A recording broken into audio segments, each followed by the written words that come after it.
doubter to believer. So dati po akong duda sa kumpanya ng Flow, naniniwalang yayaman ako. Lalo na nung ini-invite pa lang kami. Kasi syempre hindi ako naniniwala sa mga ganitong klaseng business. Pangalawa, hindi po ako naniniwala na yung product ay magaling din. Pero napatunayan po namin sa family namin na sobrang ganda po ng product na talagang kahit bata pa lang, okay, ginagalingan na sa buhay para pagtanda natin sa lahat ng nakikinig ngayon. So pag dumating yung point na 50 na tayo, okay, pasasalamatan natin yung sarili natin ngayon na bata. Kasi ginawa na natin ang tama. Okay, so dati po akong duda kasi hindi naniniwala pero gumaling po yung nanay ko, hindi yung ate ko, natulungan po ng products natin. Sa ganda po ng products na paniliwanag po. So, the first step is always the hardest. Mahirap po talaga sa unang negosyo. Siguro marami naman po mga dealers dito ang nakikinig. Okay, sa una syempre, hindi ganun kadali kasi wala naman pong madali sa una. Lahat po ng bago sa'yo, bago sa paningin mo, bago sa ginagawa mo, hindi po madali sa una. So, kaya maraming sumusuko dito, 2 months, 3 months, 4 months, ayaw na nila. Pero di nung tatagal, siya po talaga yung yayaman. Kasi hindi ka makakarating sa dulo kung hindi ka naman po tutuloy. So sa lahat po nakikinig, tumuloy ka lang. Tuloy mo lang po yung laban, tuloy mo lang po yung paniniwala mo na dito ka aasenso at mababago ang buhay. Naniwala lang din po ako sa mga uplines ko dati na sinasabi nila, kaya mo yan doon, kaya mo yan. Lagi po yung sinasabi sa akin, every single day of my life, lagi sinasabi sa akin, kaya mo yan at ituloy mo yan. So, mahirap sa una, pero kailangan kong ituloy. Kailangan kong galingan.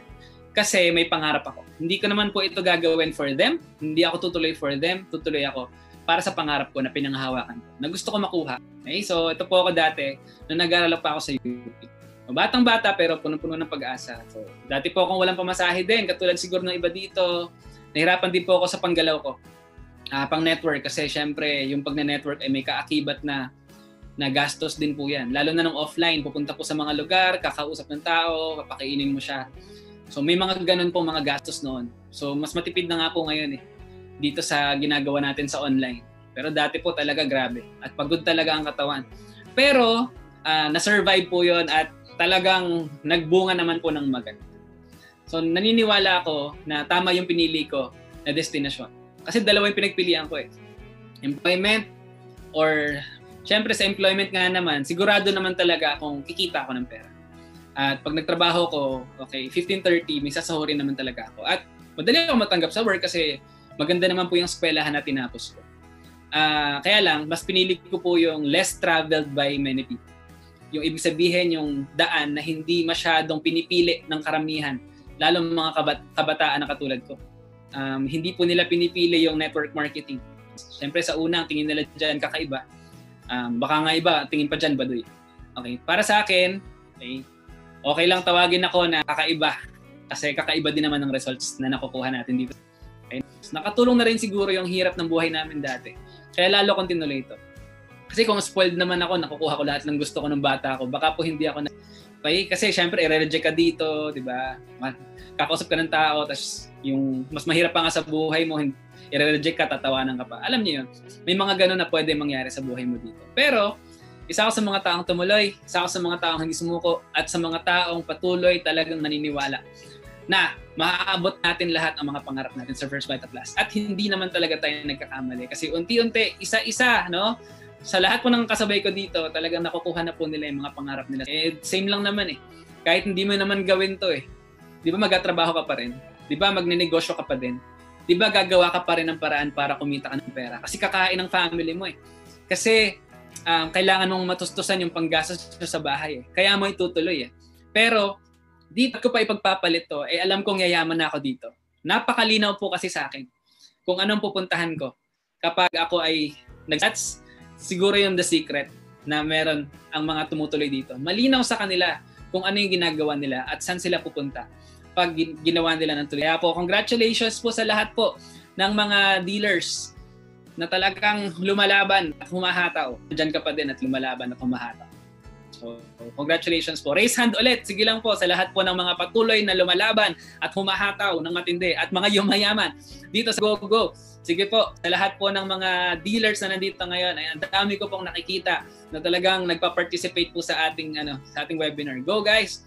Go! Ang gagaling nila. Kailangan ako naman ang next. So dapat ikaw din. Okay? Ikaw naman ang next na magiging awardee at multimillionaire dito. Topic ko for today, the 21 ways to build a stronger network this 2020. Okay, so maganda po itong topic na to for kung na nakikinig ngayon. Okay, so are you ready? Alam ko ready na po lahat. Okay, so ano ba to? Okay, number 1, okay, know and achieve your daily target. 21 po ito, mabilis lang naman to, hindi po ito matagal. Okay, kaya makinig ka po mabuti. Alamin mo ang target mo kasi ang isang tao, ang isang leader, kailangan alam niya kung saan siya pupunta. Di ba sabi ko kanina, dapat malinaw sa'yo. Malinaw yung pupuntahan mo, malinaw sa isip mo kung ano yung ginagawa mo. Maraming sumusuko. 3 months, 6 months lang. 1 year. Kasi bakit? Nahirapan sila bigla, na-reject sila, nawalan sila ng cheque or bumaba yung cheque nila. May mga ganun po na pwedeng mangyari. Okay? Pero, okay, part yun ng negosyo. At alamin mo lang yung target mo, alamin mo lang yung kung bakit ka nandito. Hindi ka po titigil kasi alam mo kung anong pupuntahan mo sa dulo. Know and achieve your daily target. Kailangan may target ka. Every day. Hindi lang yearly, hindi lang monthly. Dapat every day of your life, meron kang target. Specific po yan. Next is maximize your time and priorities. Maximize your time sa lahat po ng mga bagay na nakakatulong sa pagpapalaki ng network mo. Hindi pwede na gusto mong yumaman, nakahiga ka lang po sa kama magdamag maghapon at nag-ML ka or nanood ka ng TV or ng Netflix lamang. Hindi pwedeng mangyari yung mga bagay na gusto mo kung yung mga kailangan na gawain para makuha yun ay hindi mo ginagawa. Kailangan mong gawin lahat ng bagay na kailangan para umasenso ka. Kung gusto mong umasenso talaga sa business natin. Kasi maraming wishers lang, hindi doers. Stop wishing, start doing para sa mga pangarap mo sa inyong pamilya. Pangatlo, show love and recognition sa lahat po ng taong nasa paligid mo. Crossline, downline, uplines. Show your love to them. Okay? Lalo na po, syempre sa mga kasama mo sa business. Uplines, the 3 VIPs of your network, the upline and your A and B. Yan po, ibigay mo yung pagmamahal mo sa kanila. Hindi mo jojowain. Hindi po yun ang ibig kong sabihin. Show your love and recognition to them. Ang ibig sabihin lang nito, okay, mahalin mo ang tao mo. Kasi pag minahal mo ang mga tao mo, mamahalin ka nila ng doble-doble. Tandaan niyo po yun Pag mahal mo sila, mamahalin ka nila ng doble-doble. Pag iniisahan mo sila, aalis sila sa'yo. Pag iniisahan mo sila, iisahan ka rin nila. Ganyan lang po yun. So, love begets love. Kailangan ibigay mo yung pagmamahal kasi sila, kahit wala ka, okay, sila sa'yo, na-inspire sila sa'yo at ikaw yung iniisip din nila. No? Gagawin ko to kasi si coach, si upline, talagang sobrang desidido. Gusto kong patunayan na hindi siya nagkamali sa pagtutok sa akin. Ganyan. Okay? Ganyan dapat as a leader dito sa First Vita Plus. Show love sa mga tao. Hindi lang basta pera. Kasi baka minsan tumatawag ka sa mga downline mo, "Hello, kumusta ka na?" Okay, ilan pay-in mo ngayon? 'Di ba? Ganun lagi ang tanong mo . 3, okay, sige, bye. O iba naman. Hindi po ganun. Kailangan kapag ikaw leader ka, concern ka dapat. Okay? Sincerely, hindi lang concern ka na plastic. Dapat sincere ka talaga sa kanila para matulungan silang umasenso. Ito lang isipin mo as a leader ng First Vita Plus. Gusto kong yumaman ka dito. Ito lang isipin mo. Pag nabago mo yung buhay niya, ano kayang pakiramdam mo? Pag nakabili siya ng sasakyan o kaya hindi na siya na problema sa pera, nawala na yung mga utang niya, ano kaya mararamdaman ng tao na? 'Di ba? Yun yung i-feel mo. Ilagay mo yung sarili mo sa sitwasyon niya. Na kapag nawala yung mga problema niya dahil sa First Vita Plus, dahil nasuportahan mo siya, natulungan mo siya, ano kaya yung magiging pakiramdam ng tao na yun? Yun ang isipin natin. So, show love to them. Pero habang ginagawa mo yun, mahal mo yung mga tao mo, bumabalik sa'yo ng doble-doble. Okay? So, next po is number 4, start inspiring and stop motivating. Okay, ibig sabihin po nito, marami po kasi tayong mga motivation. Okay po yun, no? Motivate dito. Pero minsan, hindi nakikita ng mga leaders natin, ng mga dealers natin sa atin mismo na ginagawa natin yung mga sinasabi natin. So, paano ba natin may inspire yung mga tao? You have to do what you preach. Practice what you preach. Sinasabi mo minsan, mag-talk ka na. Pero ikaw, di ka nagtutok. Okay, mag-invite ka sa natin, okay, BDF natin, pero ikaw wala kang kahit isang anino na invite, 'di ba? So kailangan as a leader, you have to inspire them with your example. So lead by example, not lead by fear. Lead by example. Kailangan ikaw mismo sa sarili mo, pinapatunayan mo na pinapagawa mo sa kanila ay nagagawa mo din. Okay? Kasi that way, dun sila matututo. Kasi nakikita nila, possible pala, kaya pala. So gagawin na rin nila yun. Okay? Kasi kung puro ka lang motivate, puro ka lang salita. Okay? Mahirap po magpasunod pag puro salita. Okay? So kailangan inspire people to do. And then of course, set your peg. Dito po na mga pumasok ako dito, marami akong mga peg. Yung mga personalities, mga top earners po dito na tiningnan ko as peg. Ano yung peg? Hindi po baboy yan, ha? Okay? Ipig po yun. Yung peg po, ang peg po, ito po yung yung gusto mong gayahin na tao. Okay? Gusto mong iakma yung action mo sa action niya. Na kapag na-inspire ka, kapag nakikita mo siya, napapower up ka at gusto mong kasi nakikita mo superpower ng tao na yun. So marami po akong mga peg dito sa First Vita Plus. Ang dami, mga top earners, mga Hall of Fame na po sila. Okay? Talagang tinignan ko po, grabe yung work ethics, yung mga sinasabi nila, ginaya ko. Okay? Lahat po ng kung paano sila magsalita, okay? Kung paano sila gumalaw, okay? Yung punctuality, lahat po yung mga ganun. So lahat po yun talagang pinilit kong gayahin. So binago ko yung sarili ko, pinattern ko sa kanila. Pero hindi ikaw magiging sila. Gagawa ka ng sarili mo. Kuha ka ng magagaling sa lahat ng magagaling sa tao. Gayahin mo lahat ng magagaling na ginagawa nila. Plus yung ginagawa mong magaling, mas magaling ka na sa kanilang lahat. Okay? Ganun lang kasimple yun. Lahat ng magagaling, gayahin mo lahat ng magagandang ginagawa nila. Plus yung mga ginagawa mong maganda rin. Idagdag mo. Ikaw na yung pinakamaganda. Tandaan mo yun. Okay, next po is teach to teach. Ibig sabihin, ituro mo para ituro nila. Marami po kasi sa atin, training lang ng training. Then after that, ano nang next? Dapat kapag nag-training ka ng mga dealers, dapat alam mo na kaya nilang ituro yung tinuturo nila. Yung tinuturo mo sa kanila. Okay, hindi po tayo teachers dito na pag tinuro sa estudyante, okay, bahala na kung matuto, hindi. Pero hindi po. Okay? Na kapag tinuro mo lang, okay na, exam na, pag bumagsak ka, bahala ka. Pero dito po hindi. Make sure na yung tinuruan mo natuto at kaya niyang ituro sa mga susunod na generation po ng leaders niya. Dito, teach them to teach. Okay? And next po is raise others up. Ibig sabihin po nito, iangat mo, okay, ang ibang tao. Kasi baka tayo na ang naaangat lagi. Siyempre, minsan kumikita ka na, lagi kang na-recognize, di ba? Ikaw yung lagi minano ng mga tao. Pero dito po, natutunan ko na dapat pala, mga leaders mo ang nakikilala. So, katulad po ni Ma'am Gina Juliano, grabe po ang ang grupo niyan, no? Grabe po yung mga leaders niyan under. Okay, hindi niyo na po alam kung sino, pero mga sikat po talaga, yung mga Hall of Fame na po doon. Grabe po, okay, ang mga grupo nila. So, ganun, ipakilala mo yung team mo. Pakilala mo po yung mga tao. Kasi pag ikaw lang lagi magaling, ikaw na magaling, di ba? Pero kapag may mga magagaling under you, ikaw pa rin ang magaling. Kasi bakit? Nakakreate ka ng magaling. Hindi ka pwede mag-create ng magaling hanggat hindi ka magaling. Okay? Kahit sabihin nila hindi ka magaling, pero nakapag-create ka, nakapag-produce ka ng magagaling na leaders under you, ikaw pa rin po ang magaling. Mag-reflect po yon sa iyong leadership. Kaya please, mga apps, mga partners sa negosyo, okay, lahat po ng mga dealers ninyo, dapat po, okay, i-build po ninyo sila na maging magaling din dito sa First Vita Plus Business. Okay? Pull your team towards you, wag papalayo. Dapat papunta sa'yo.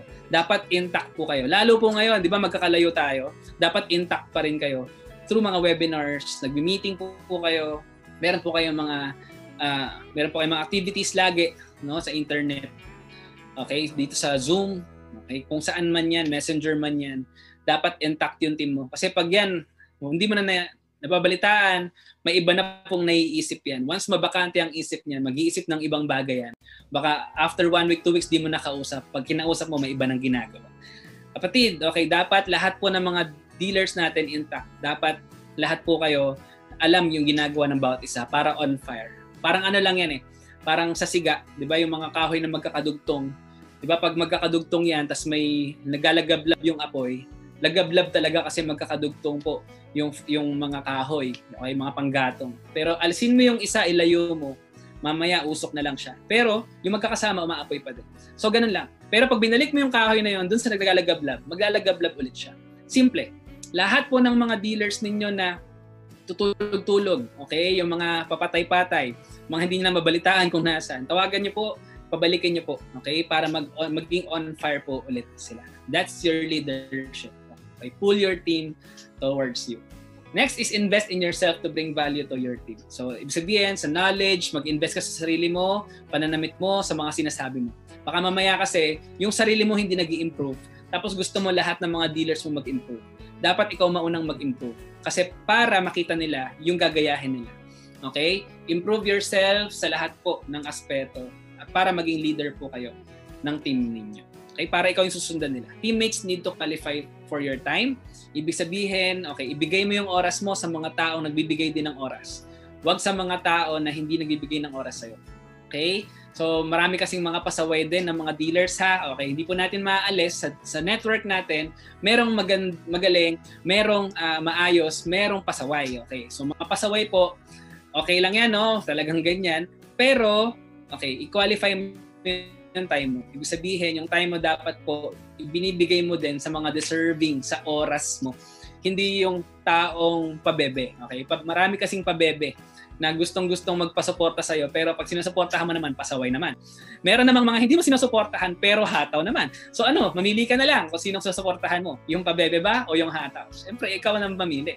Mas maganda yung hataw. Pero wag mo kakalimutan yung mga pabebe, kasi mamaya, pabebe lang talaga yan ngayon. Pero, mamaya, pag nakarinig ng word na maganda yan, na na-inspire, magbago din naman. Okay? At humataw na.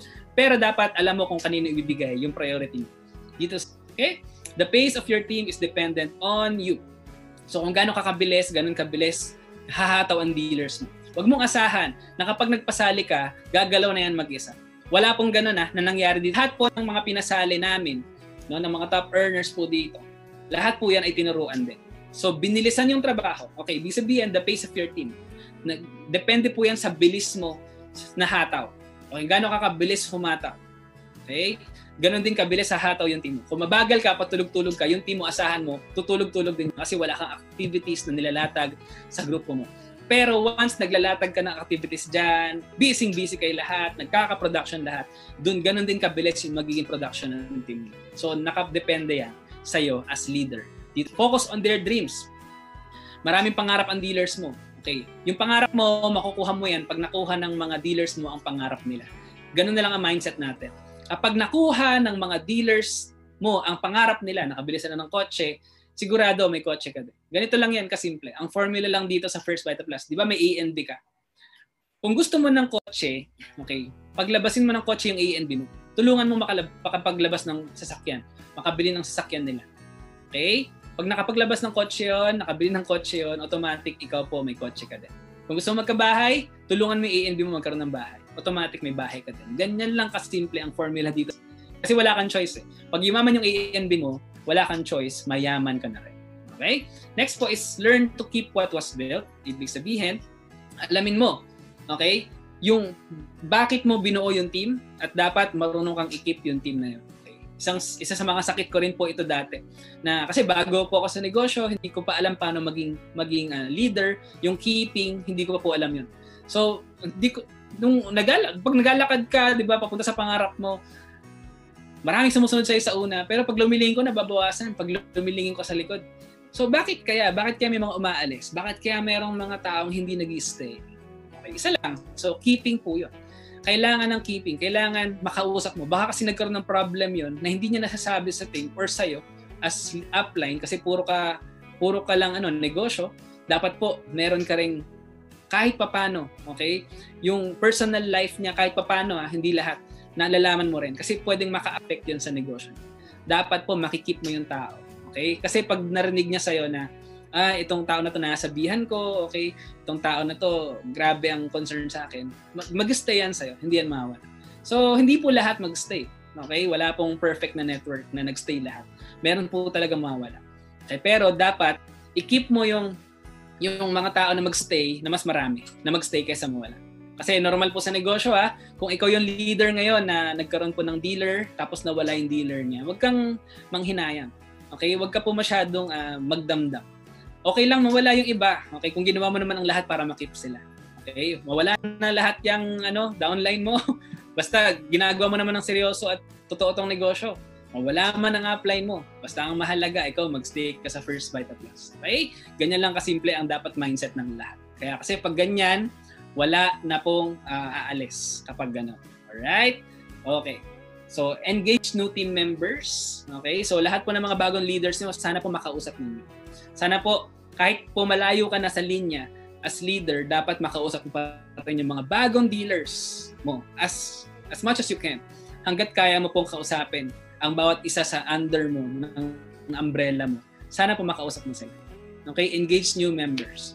Next po, spend less time in training and spend more time in presenting. Okay. Baka ikaw po yung tipo ng dealer na puro training.